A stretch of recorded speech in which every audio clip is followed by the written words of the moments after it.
कछा जिले के विभिन्न क्षेत्रों में बेहाल बांध के चलते आवासीय क्षेत्र के लोग तनाव में गुजार रहे हैं।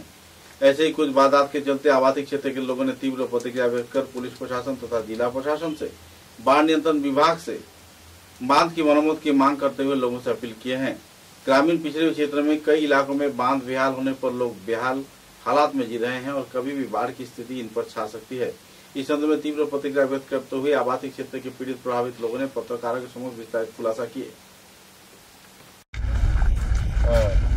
আজকে উপস্থিত ছোট বড়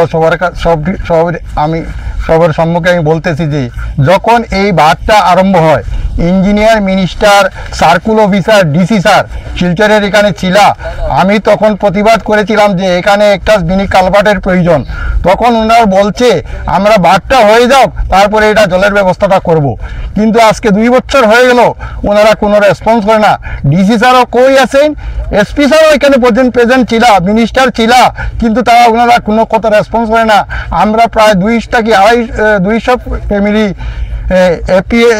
এপিএল বিপিএল কার্ডের মানুষ এখানে রোজ আনছে, রোজ খাচ্ছে, জলের ডুবে নিচে আছে, কিন্তু কোনো অফিসার আজ পর্যন্ত রেসপন্স করে নাই। এই বাবদে আমরা প্রায় 3 মাস আগে একটা পিটিশন দিয়েছি অ্যাড্রেস টু সার্কুল অফিসার দিয়ে copy to DC MLA executive engineer সবকে দিয়ে দিছি। ওনারা বলেছিল যে আমরা 3 দিনের ভিতরে এই কাজটা করে দিব, কিন্তু 3 দিন হয়েছে আজকে 3 মাস হয়ে গেল ওনারা কোনো রেসপন্স করে না।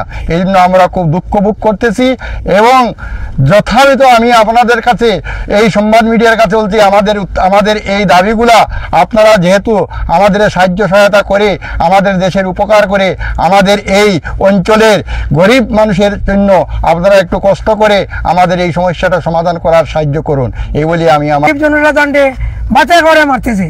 বারবার অনুরোধ করলে তারা কোনো কথাবার্তা শোনে না। ইঞ্জিনিয়ার স্যার তো বললেই বলবেন এই হয়ে গেছে, কিন্তু তিনি বাসাতে বসে বসেই সব করে দিয়েছেন। আজ পর্যন্ত গত ফ্লাড আমরা অনাবাদী জমি রয়েছে, কিছু জমি উপকৃত হয়েছে, কিন্তু যে ইএনডি কালভার্টটা দিয়েছিল সেই কালভার্টের সম্মুখ এখনো সুরা হয় নাই।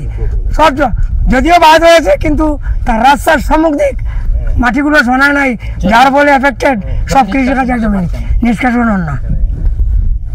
কাজে আমরা বারবার অনুনয় করার পরে যখন আমরা কোনো কাজ হইব না তখন আমরা গণতান্ত্রিক পদ্ধতি অবলম্বন করতে বাধ্য হইব।